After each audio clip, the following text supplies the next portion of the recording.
इन documents का होना बहुत ज़रूरी है। याद रखना, अगर डॉक्यूमेंट्स नहीं हुए तो आपको काउंसलिंग के टाइम पर काफ़ी ज़्यादा प्रॉब्लम हो सकती है।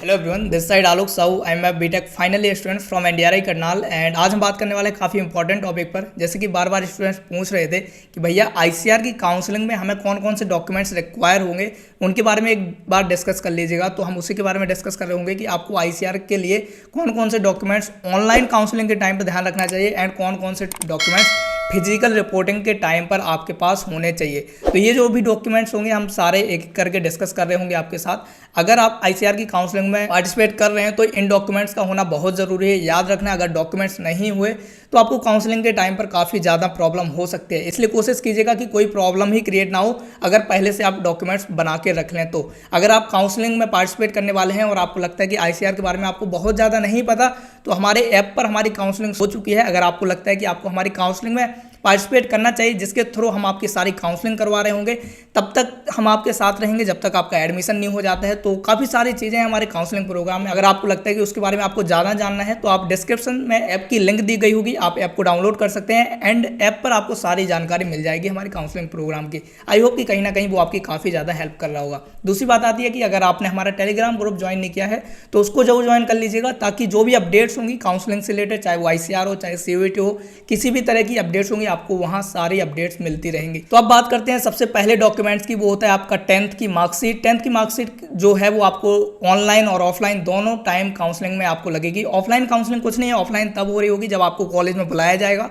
कॉलेज में बुलाया जाएगा तब भी आपके डॉक्यूमेंट्स का वेरिफिकेशन होगा। ऑनलाइन तो होगा ही होगा, उसके बाद ऑफलाइन भी वेरिफिकेशन हो रहा होगा, तो उसका जरूर ध्यान रखिएगा। तो इसका मतलब ये नहीं है कि आप सिर्फ ऑनलाइन में अगर आपकी वेरिफिकेशन कंप्लीट हो गया तो आप समझे कि आपका एडमिशन कंप्लीट हो गया। ऑब्वियसली 99% चांसेस हैं कि हो गया, लेकिन अगर ऑफलाइन में कोई प्रॉब्लम आती है तब भी आपको अपने एडमिशन पर थोड़ा बहुत डाउट हो सकता है। अगर ऑफलाइन में कोई प्रॉब्लम नहीं आई वेरिफिकेशन के टाइम पर तो फिर आप मान सकते हैं कि आपका कंप्लीट एडमिशन हो चुका है।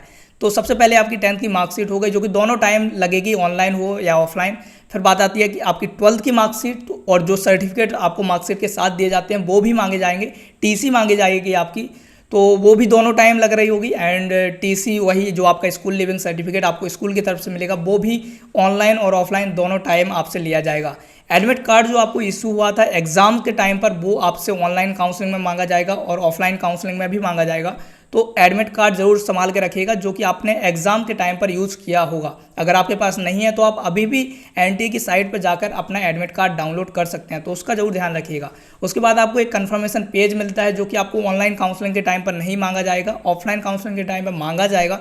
तो ये कन्फर्मेशन पेज तब मिलता है जब आप आईसीआर का फॉर्म भर रहे होते हैं, तो उसकी भी नीड होगी आपको ऑफलाइन के टाइम पर, ऑनलाइन के टाइम पर नहीं नीड होगी। आप इसको भी फिर से डाउनलोड कर सकते हैं। आती है बात रैंक कार्ड की और काउंसलिंग लेटर की। ये तब आता है जब आपका रिजल्ट रिलीज हो जाएगा, तो ये ऑनलाइन काउंसलिंग के टाइम पर आपको रिक्वायर्ड नहीं होगा, ये ऑफलाइन काउंसलिंग में आपसे मांगा जाएगा। फिर बात आती है अलॉटमेंट लेटर की। ये भी आपके काउंसलिंग के बाद आपको मिलता है। जब आपको कोई कॉलेज अलॉट होता है तो वो अलॉटमेंट लेटर आपसे ऑफलाइन काउंसलिंग में मांगा जाएगा, ऑनलाइन काउंसलिंग में नहीं मांगा जाएगा। इस साइड ये जो आपकी लाइन है, ये पहले वाली ये ऑनलाइन काउंसलिंग के लिए बता रहे हैं, और दूसरी वाली जो है आपकी फिजिकल रिपोर्टिंग के टाइम पर जो डॉक्यूमेंट्स मांगे जाएंगे वो बता रहे हैं। तो देखो यहाँ 14 डॉक्यूमेंट्स हैं, वो सारे के सारे आपसे फिजिकल रिपोर्टिंग के टाइम पर मांगे जाएंगे, लेकिन कुछ डॉक्यूमेंट्स ऐसे हैं जो कि ऑनलाइन काउंसलिंग के टाइम पर नहीं मांगे जाएंगे। लेकिन जो भी डॉक्यूमेंट्स इसमें लिस्टेड हैं वो सारे के सारे ऑफलाइन में जरूर मांगे जाएंगे। ये जो लिस्ट है हमने अपने ऐप पर पहले ही अपलोड कर दी है, जो कि आपको फ्री स्टडी मटेरियल में देखने को मिल रही होगी, और इसके साथ साथ हमने इसको टेलीग्राम पर भी अपलोड किया हुआ है, तो आप वहाँ से भी आप इसको देख सकते हैं। अलॉटमेंट लेटर मैंने बता दिया है कि आपको ऑफलाइन में काम आएगा, ऑनलाइन में कोई काम नहीं आएगा, क्योंकि काउंसलिंग के बाद ही आपको मिल रहा होगा। फिर उसके बाद आता है प्रोविजनल एडमिशन लेटर। ये आपको यूनिवर्सिटी प्रोवाइड करती है। ये सारे डॉक्यूमेंट जब आपको आ रहे होंगे तो मैं आपको यहाँ डिस्कस जरूर करूँगा, तो आप चैनल को सब्सक्राइब करके रख सकते हैं, ताकि जो भी आगे की प्रोसेस होगी वो हम यहाँ डिस्कस कर रहे होंगे। प्रोविजनल लेटर भी आपको ऑफलाइन में लगेगा, ऑनलाइन में नहीं लग रहा होगा। उसके बाद आती है पासपोर्ट साइज फोटोग्राफ, जो कि आपने एप्लीकेशन फॉर्म पर अपलोड की हुई थी, वो आपको ऑनलाइन काउंसलिंग में नहीं लग रही होगी, लेकिन ऑफलाइन काउंसलिंग में आपसे मांगी जाएगी। तो इसका भी ध्यान रखिएगा कि फोटो आपकी सेम होनी चाहिए, जो कि आपके एडमिट कार्ड पर लगी हुई थी वही आपकी उस टाइम हो जब आप फिजिकल रिपोर्टिंग के टाइम पर जा रहे हों।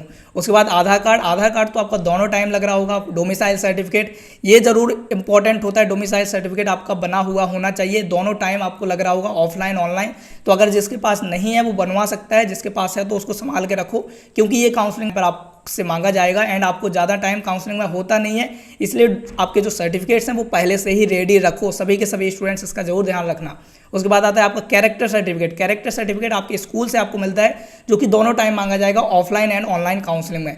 कैसे क्या अपलोड करने हैं, कैसे क्या चीज़ें करनी है, वो सब हम यहाँ वो भी डिस्कस करेंगे, तो उसकी टेंशन मत लो। अभी बस अपने डॉक्यूमेंट्स रेडी रखो ताकि काउंसलिंग के टाइम पे कोई प्रॉब्लम ना आए। फिर बात आती है copy of SC ST UPS OBC, ये कैटेगरी सर्टिफिकेट होती है। कैटेगरी सर्टिफिकेट आपके पास स्टेट का तो होगा ही होगा, ध्यान रखिएगा सेंट्रल का भी बनवा लीजिएगा। सेंट्रल का थोड़ा इंपॉर्टेंस देते हैं ये लोग, तो सेंट्रल का जो कैटेगरी सर्टिफिकेट होगा वो आपसे दोनों टाइम मांगा जाएगा, चाहे ऑफलाइन हो चाहे ऑनलाइन हो, दोनों टाइम आपसे काउंसलिंग के टाइम पर मांगा जा रहा होगा। तो ये सर्टिफिकेट आपके पास होना चाहिए, अगर नहीं है तो बनवा लो, बनवाना तो सेंट्रल ही बनवाना।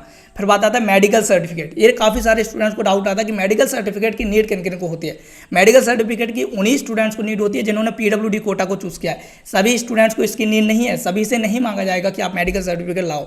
मेडिकल सर्टिफिकेट उन्हीं से मांगा जाएगा जिन्होंने PWD का सेक्शन चूज़ किया था। लाइक उन्होंने एक आपको अलग से कोटा मिलता है, तो जिनके पास PWD का कोटा होगा उन्हीं से मेडिकल सर्टिफिकेट मांगेंगे। बाकी जो उन्होंने OBC जनरल SC ST इनसे नहीं मांगा जाएगा। अगर आप चूज़ करते हैं तो मांगा जाएगा, तो इसका ध्यान रखिए। ये सबके लिए नहीं है, ये सिर्फ फिजिकली चैलेंज स्टूडेंट्स के लिए है जिन्होंने PWD का कोटा यूज़ किया है। तो ये दोनों टाइम लगेगा अगर आपने चूज़ किया होगा तो इस तरीके से आपके 14 डॉक्यूमेंट्स होते हैं जो कि हम यहाँ डिस्कस कर चुके हैं। याद रखिएगा ये 14 के 14 आपसे ऑफलाइन काउंसलिंग में मांगे जाएंगे, लेकिन जिनमें एक क्रॉस लगा हुआ है ये आपसे ऑनलाइन काउंसलिंग में नहीं मांगे जाएंगे, क्योंकि ये काउंसलिंग के टाइम आपको मिल रहे होंगे। तो इस तरीके से आपके 14 डॉक्यूमेंट्स हैं, आपको 14 के 14 रेडी रखने होंगे। अगर नहीं है तो ढूंढना स्टार्ट कर दो, क्योंकि ये डॉक्यूमेंट्स काउंसलिंग के टाइम पर काफ़ी ज़्यादा इंपॉर्टेंट होते हैं। अगर नहीं होंगे तो आपको एडमिशन लेने में थोड़ी प्रॉब्लम क्रिएट हो सकती है, और कई बार तो एडमिशन डिनाई भी हो जाते हैं। तो इसका ध्यान रखना, डॉक्यूमेंट नहीं है तो डॉक्यूमेंट बना लो। बाकी आपके पास अभी भी टाइम है, काउंसलिंग के टाइम पे कम टाइम मिलेगा, इसलिए अभी टाइम जो है आप उसका यूज़ कीजिएगा। बाकी टाइम नहीं लगता डॉक्यूमेंट्स बनवाने में, तो आप इजीली बनवा सकते हैं। बाकी किसी को कोई डाउट आता है डॉक्यूमेंट्स से रिलेटेड या फिर किसी और चीज़ से रिलेटेड, तो कमेंट सेक्शन आपके लिए हमेशा खुला हुआ है, आप कमेंट करके हमें बता सकते हैं। आई होप कि हम आपकी हेल्प कर पा रहे होंगे। एंड दूसरी बात, ऐप को डाउनलोड जरूर कर लेना, क्योंकि वहाँ काफ़ी सारी चीज़ें आपको मिल रही होंगी। अगर आपको लगता है कि काउंसलिंग की आपको रिक्वायरमेंट है तो आप उसको भी ज्वाइन कर सकते हैं। आई होप कि वो काफ़ी आपकी हेल्प कर पा रही होगी। एंड दैट्स ऑल यार, बाकी मिले होंगे अगली वीडियो में, तब तक के चलते हैं, बाय।